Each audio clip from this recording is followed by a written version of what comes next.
Әлемдегі сіз білмейтін құпиялар, қызықты деректер мен тың ақпарат. Ғаламатта Арай Райспен. Рюкзактың төрт бұрышында екі тілігі бар, сәнге арналған дизайн ретінде элемент көресіз.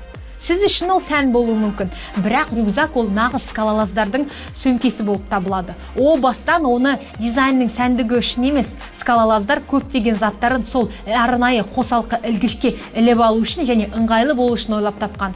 Қазіргі заманда ол заманауи дизайн ретінде қолданып келеді. Мысық эмоджи. Біз үшін ол қорқынышты мем болып табылады.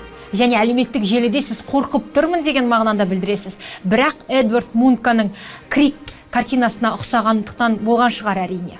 Сізге қорқыныш үрей туғызуы мүмкін. Алайда бұл жай ғана мысықтың есінеп тұрған бейнесі, яғни ұйқым келіп жатыр деген мағынаны білдіреді. Жіберген кезде шатасып алмаңыздар. Сіз кейде киіміңіздегі көптеген белгілерге мән бере бермейсіз, иә?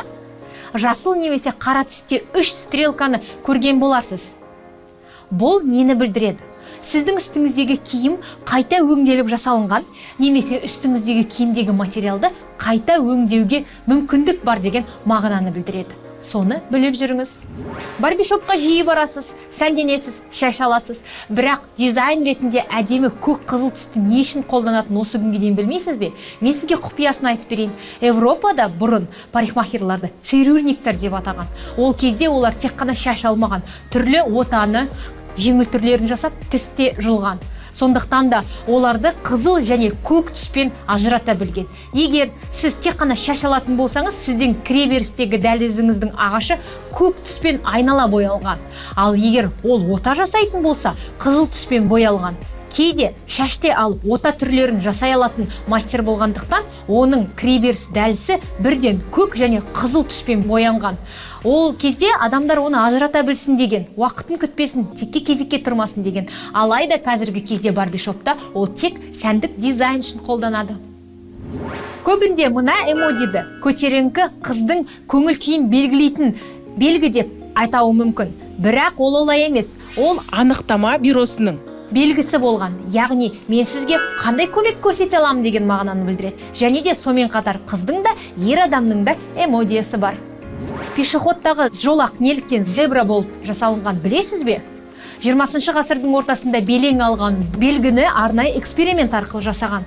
Ақ-қара жолақтар алыстан келе жатқан жүргізушінің көзіне кенеттен түсіп, автоматты түрде ол өзінің машинасының тежегішін басады екен. Сонымен алдағы келе жатқан адамдарға жол беруге көзге бірден түсетін белгі болған. Сондықтан эксперименттен кейін бұны ақ-қара жолақ зебра тәріздес етіп жасаған. Келесі ақпарат футбол фанаттарына арналады. Сіз футбол ойнайсыз, бірақ доптың неге ақ-қара болатынын білмедіңіз бе? Мен сізге осы ақпаратты айтып берейін. О бастан футбол доптары бір түсте болған, әсіресе қоңыр түсте болған. Алайда футбол ойыны алғаш рет телеарнаға шығатын болғандықтан кейін қоңыр түстегі доп көрерменнің көзіне көрінбейтін болған. Сондықтан да оны ақ-қара іспеттес етіп екі түсте көрсеткен. Себебі тебілген доп айналған кезде екі түс жарқын және айналғанда анық көрінетін болған. Ол көрерменге ойынның шартымен және допты нақты көріп отыру үшін қажет болған дүние болған.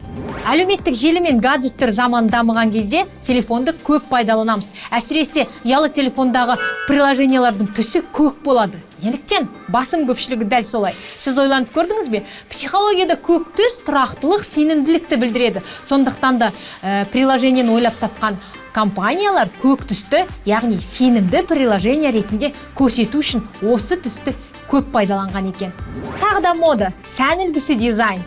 Ер адамдардың киімінің шынтақта жамау іспеттес дизайнды сән үшін пайдаланамыз. Алайда бұрынғы кезде оны военный формаларға қолданған. Себебі олар окопта жатып көп қозғалатын болғандықтан кейін шынтақ көбінесе жыртыла берген. Сондықтан да ол жерге екі қабатты мата тігу арқылы шынтақтағы матаның мықты болуы үшін жасалынған. Кейінгі кезде оны тек қана сән үлгісіндегі дизайн ретінде пайдаланып жүр. Біз киім киеміз. Киімнің үлгісінің ішінде шағын ғана матаны көрдіңіз бе? оны жыртықты жамау үшін немесе дәл сол материалға ұқсас материал табу үшін үлгі ретінде салынған деседі. Мен де бала күнімде солай ойлағам. Алайда оның басқа бір қолданысы бар екен. Сіз киіміңізді жумас бұрын немесе матаңызды құртып алмас бұрын арнайы кір жуғыш машинаға өзіңіздің киіміңізден бөлек шағын ғана матаны салып көресіз. Егер матаңыз құртылмаса және керемет түсте болып жуылса, демек сіз өзіңіздің киіміңізді жууға мүмкіндік бар деген сөз. Ол ешқандай да жамауға арналған мата емес екен. Бүгін өздеріңізбен тағы да қызықты ақпаратпен бөлістім. Арай Райс, ерекше арнадағы ерекше ақпарат.